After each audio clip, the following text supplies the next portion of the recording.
Okay, so in this position, don't let me push down, hold. Yeah, so I can feel that. You feel the difference? Yeah. Here, don't me push, hold, hold. So same thing there. And don't me push upwards, hold, hold. So when you're standing, your nervous system's turning everything off. Yeah. Your back feeling my sore back from is that so test? sore, yeah. So it's like a pinching. Laurie is passing all these tests sitting down, but the act of standing causes everything to go off. Okay, so Laurie can pass this test, this one, hold, and really pretty much all of these. Don't we rotate? Good. I like to use this one here. Good. Now, when you stand up, please go ahead. What happens is the nervous system goes, well, I don't feel safe in this position. And all of the muscles go into a safety response. Don't let me rotate, hold. So you feel that there? Yeah. Hold again, here, and hold, and hold. So very easy to push her through that threshold. Whereas if you sit down, don't me push, hold, her nervous system goes back into safe zone. So let me explain that. Strange. So all the muscles on that list are in it, and that's just the lower half. The upper half was actually really great when you were lying down. The neck muscles we haven't tested yet because I don't like to aggravate the neck on the first session, so we're not going to test it. Or at least not for a concussion client. So think of all those muscles off because of faulty sensory input from your injury on the head, and also probably the gallbladder surgery, and maybe the very old leg injury here. So that's like this noise in the system, and even when you're lying down, that noise is enough for your nervous system to say, I don't feel safe in this state. I'm going to turn this muscle off and this muscle off on that list, right? The reason it does that is if your arm's out like this and you stay rigid and we drop a heavy force on you, you're going to break the bone here or rip muscle off the tissue here. Whereas if this happens, then the energy gets transferred somewhere else in the body and less injury occurs. Right. Now, for you, when you go from seated to standing, that noise goes up because you're fighting gravity now, and your brain's having to process more. And so you're just going past a threshold in which your nervous system goes, well, I don't feel safe at all now, so I'm inhibiting all muscles. And so anytime you're standing, you're always in that inhibited state. And as soon as we sit you back down again, your nervous system goes, oh, I feel safe enough now to engage these muscles. Good, and hold. So there's that safety response. It would happen as long as you're there. Now, I wonder what happens when we get you to lift this foot off the ground. So can you lift it? Yeah, and dummy push, hold. Yeah, see how you can pass that test now? What? Put it back on the ground. Hold, hold. Take it back up again. I don't and get hold, hold, hold. Now, I can already tell you it won't occur when you switch legs, but go ahead and try. Bring this leg up on the ground. Hold. Yeah, no. Hold. Okay, but when you bring this one up, hold. Strong. Good. How old were you when you broke your left leg? Like maybe 11-ish? All of these faulty sensory inputs compound on top of each other until we get to the stage where now, anytime you're standing, you're in a safety response. And so when you lift your foot up like this here, what's happening is the sensory input that is perceived as dysfunctional is turning off. And so the noise that's in the system drops as soon as your foot comes off the ground. Amazing. And then you put it back on the ground, and it goes back up here. And the way I like to think of this is, it's just the safety mechanism that goes, I don't feel safe when I'm receiving this faulty sensory input, and now I feel safe again. Now, how we correct that is the nervous system. I simplify it into two parts. So we got the functional part of the brain that's doing what you're doing consciously. It's like, what the hell? That's ridiculous. What do you mean I should put my left foot on the ground and everything goes into the safety response? And so my job is just to go, here's a safety response for the functional part of the brain. Go, what? And here's where it lives. This is the safety response. And these 2 points here, wherever they are where the faulty sensory input's coming from. Now, because we know you've also had head trauma, we're going to see what happens when we palpate around the head. So dummy push, safety response. Yeah, so when I press here, right there, you feel how strong you get there, right? So, and I'm going to move around to see if I can find the other one. So here, so when I press here, you're strong. When I move away from it, you feel how weak you are there. And if I go back to here, strong. That is so bizarre. So for the folks at home, there's 2 points that I'm holding there that change the sensory input to your brain. There's always 2 points. Got a lot going on now. Yeah, and so when I palpate on one of those points, it's enough to drop that noise below the threshold again, and you can pass that test. So now we have 2 ways that we can change your nervous system and take it from a I don't feel safe to oh, I feel safe now again. So the impact on the side of the car, the window of the car, and the leg brake. Yeah. And I suspect we're going to find the same thing here, but we'll see. Okay. We'll also palpate around your head a little bit more and see what we find. Yeah. So Yeah, I've go got ahead. the funny numbness. It's not tingling, it's numb. I mean, it's not numb, it's tingling. It's tingling. Yeah, it's changing. So one of the issues that Laurie gets is a lot of neuralgia, tingling down the right side of her face. And as we're testing this, because we're elevating the stress response here, symptoms are increasing. Likewise, when we were testing the lower back, Laurie has kind of right side back pain, it was increasing the pain. So anytime we tested a dysfunctional muscle, it increases the symptoms because we're causing the nervous system to compensate, and we're also slightly increasing inflammation. Not so much with these tests, but in the long run, when I'm working with somebody with a concussion, I'm very careful not to overstimulate or not to overtest. So I'm going to palpate on your forehead. Hold. Good. I'm going to palpate. And actually, take your hand and place it on your eyelid. Yeah, and hold. And now put it on the other eyelid and hold. Hold. Okay, good. Take it away from there. Now I'm going to go a little bit higher. Hold. Okay, so something here. Hold. So you see how you're strong there, right? I actually can't find the other one. Oh, here. Hold. Good.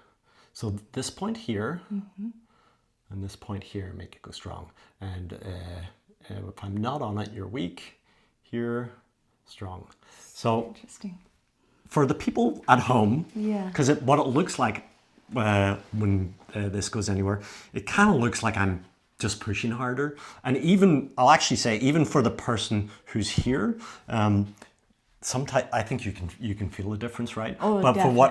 But what actually happens is when your muscles aren't functioning correctly and everything's inhibited, the joint is not very stable, so it's very loose. But as soon as everything re-engages, the whole joint does this here. To a lot of people, it feels like I'm pushing in this direction, but what's happening is the joint is recentrating. Okay, so that is dog bite. Oh. Yeah. How old were you there? Three. Three. Yeah. Right. So there was a dog bite on around the left eye. Hold. That we can modify the sensory input by pressing here. Okay. So weak, strong. So now we've got 1, 2, 3 places of interest for us. And next place we're going to check is around here. Okay. Dummy push. So here, hold, strong. And here, strong. Good. So, So interesting. so gallbladder surgery, several years ago now, I can't remember, but, and it was just keyhole surgery, but even keyhole surgery has the potential to change proprioception in the area, and I find it as dysfunctional as regular surgery. So, when I see gallbladder on the list, I know we're likely going to have to treat there. Okay. Now, what I tell people is we might have 1,000 ways that we can cause your nervous system to go into this safety response, but we're not going to go and find and fix 1,000. We want to think about it more like a pyramid. 1,000 dysfunctions here, up here, only maybe 5 or 6 Okay. old injuries that if we treat, say, something related to the concussion, that it will trickle down and fix 300 of the 1,000. So this is really useful to me because now I know at the top of the pyramid, we have this, and the leg. And we can just target those. Good, and hold. So as soon as Laurie's head is not straight, she goes into weakness. Go back to neutral and hold, back to strong. Good. I didn't even ask Laurie to see what her range of motion was earlier on because she came in like this here, so I know that your range of motion is not good. So as soon as you turn your head, what's happening is you're receiving faulty sensory input. So let's say we'll pick this way. When you turn your head that way, you're stretching this area and you're compressing this area. So you get signals of stretch and of compression. Your brain is interpreting one of those as a threat and going, I don't feel safe in this position. Let's go back into safety response. Okay, now that's very low. Stuck. In that pyramid, that's low. Okay. But I'm going to fix this one to show you how it's done. So dummy push, hold, strong at the moment. We're going to turn you that way, hold, good. So I'm just going to palpate around, nothing there, hold, hold. Okay, so when I palpate here, let me just find it. Hold right there, you're strong, and then hold again, and dummy push, hold, and right there. So if I move even a little bit down, you're weak. Yeah. And here, strong. Okay, so back to neutral. When you turn that way, stretch receptors are engaging, sending, hey, we're stretching here. Your brain's going, I don't feel safe, safety response. Now, just by palpating there, we're modifying the sensory input enough that it bypasses that safety response and you're strong. Now we've got the information because now we can say, hey, functional part of the brain, see what happens when I turn here? This safety response goes on, but it occurs because of this point and this point. And I'm just going to do a little manipulation on your tissue there. It's very gentle. Okay. That will teach your nervous system where this lives and allow it to resolve the motor control. Okay? Okay. So one more time, hold, strong, rotate, weak, okay, and then we're gonna go, it's here, and here you can relax your, now this is the fix here, just very gentle. Back to neutral, dummy push, good, turn your head that way, hold, hold, and hold, and that's it. Let's turn that way again, and hold, good. Now, you have about a 50% chance of passing going this direction. Turn this way. This way? Yeah, there you go. Hold. Yeah, so you fixed both, right? Yeah. You feel that? I Okay, do. keep going a little bit more. Good, and you can actually go a little bit more too. Good, relax there. So that you should never come in here again and turn your head to either direction and exhibit that same dysfunction whilst seated. Right? Okay, In a yeah, more yeah. stressful environment, it may come back, which is why it's really important for me to treat people in the most complex position they can Right. pass. Now, you now have about a 50% chance of passing the standing test. And that's because anytime we resolve anything for the nervous system, we take that threat response and it's like handing it safety cards. So you will have dropped a little bit more safer. The question is, have you dropped past that threshold or not? So let's get you standing to see. Okay. And dummy push, hold, and so you have. You feel that? Yeah. Good. Let's see what happens when you turn your head that way. And hold. So you're good. What about when you I turn your even head feel this the way? rotation is more too. Yeah. Go that way. Hold. Good. So by resolving that, the noise has dropped enough that you no longer are in a safety response when you're on here. But you are going to be on a safety response when you stand here. I would be Yes. very surprised. So we're Okay. gonna shuffle this. Sorry, let's move this out of the way. Okay. And we're gonna move you back a little bit. Yeah. Okay. And back onto there. Dummy push, hold. Hold. So you feel that. Yeah, I do. Take a step back. Dummy push, hold. Happy, safe Yeah. nervous system. Step onto there. Hold. Unsafe nervous system. Yeah. Okay? And again, just sorry, stay on there. Just Yeah. for the people at home, Yeah. it doesn't matter what muscle we use or what side, because this is called global inhibition. Feeling unsafe enough that no muscle is engaged correctly. It's a safety response. Step off there. Okay. And so that is, if I'm standing rigid and get hit hard from behind, I'm going to break the closest joints, so say the shoulder. Whereas if I'm globally inhibited, I'm going to it's going to ripple for me. So it kind of ragdoll effects.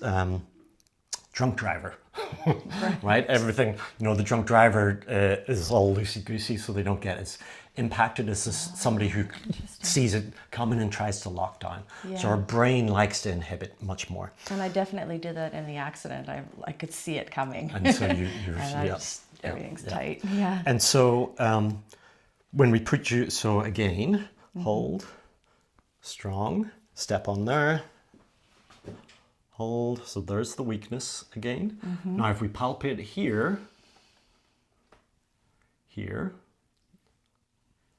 and there, makes you strong. So we can modify it again by palpating there. We should be able to modify it here. Hold, good, so strong there. If I move to here, nothing. Here, strong. And then we also know I'm going to give you, so weak, lift that leg off the ground, hold, strong. Yeah. Good, okay. And here, so weak and strong. Excellent.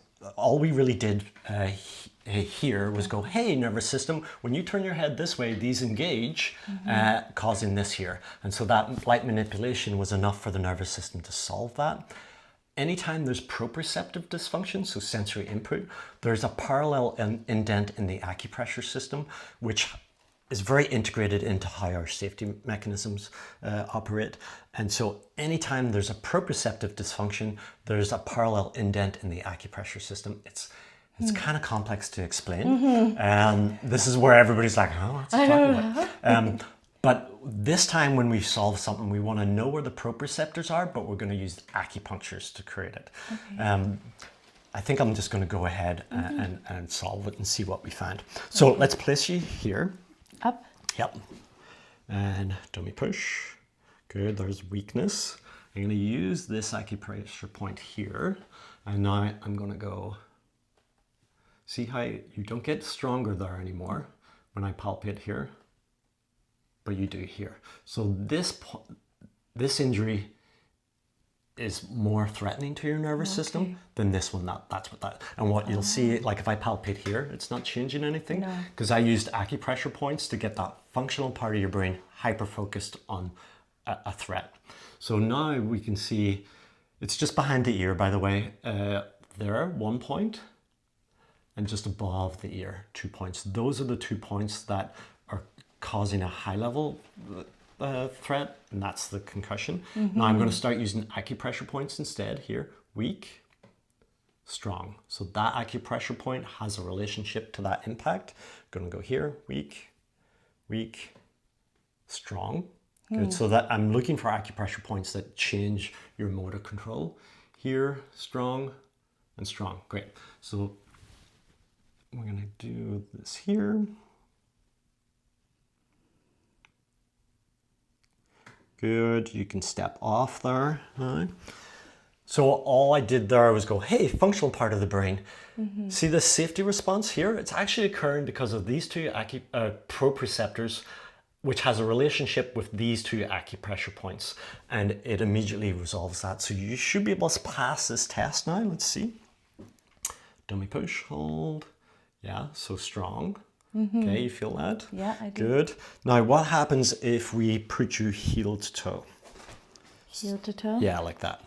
Ready? Dummy push, hold, and back to safety again. But go back to neutral, hold, good. So all we're doing there is inducing more stress, and threat responses come back on again. Yeah. But we'll take that and work on the next one. Okay.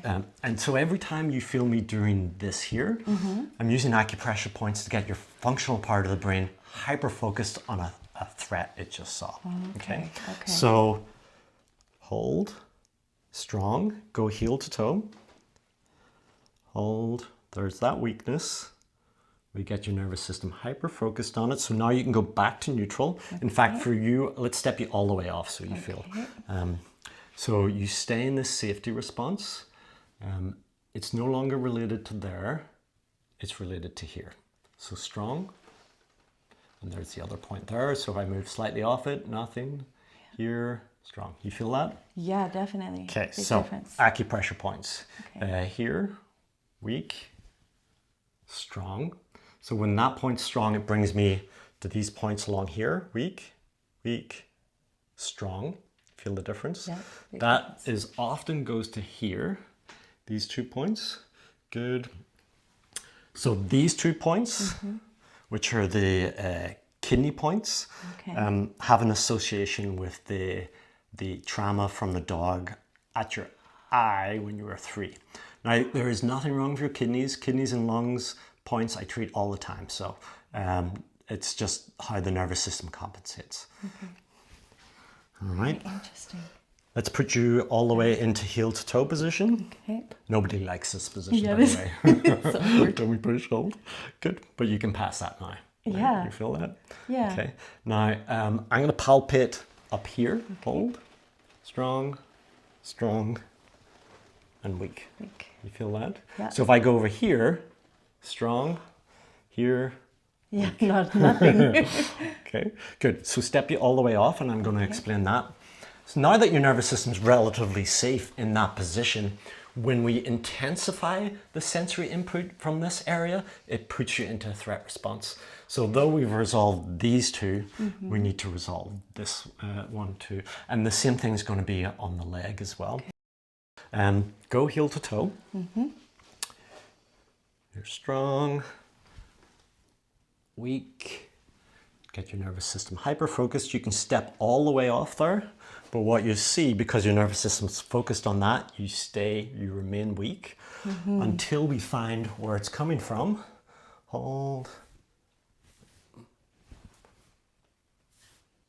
Here. Dummy push. Strong. And here. You feel it different? Yeah, So even big if I go in difference. between, nothing. But right here and here is where it comes from. So your brain is perceiving faulty sensory input from there.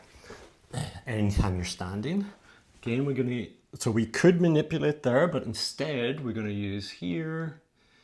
So this acupressure point, which brings me along to here, has to be the next acupressure point. Hold, because that's the last one on that line. That is probably related to the acupressure points here or here. So these 2, good. So again, these 2 acupressure points have a relationship with the faulty sensory input from the knee. And now, put you back on there. Okay. Can you go heel to toe again? And dummy push, good. I'm going to palpate here, hold, hold. Great, so no faulty sensory input, hold, but still from there. Okay, so we're going to solve that. You can step all the way off. Okay. Good. So again, weak. There's one point, and here's the other. So if I'm in between, nothing, and weak. Strong, I mean. There's an acupressure point here we can check. Not there, not there. So this one, weak, weak, weak. This one's strong. That will bring me along here again. Weak, weak. That one's strong. And that one's strong. These 2 acupressure points have a relationship with the gallbladder surgery. Good. And step you back on there. Let's get you going heel to toe. Good. And dummy push. Hold. and so no longer having faulty sensory input from there. Okay.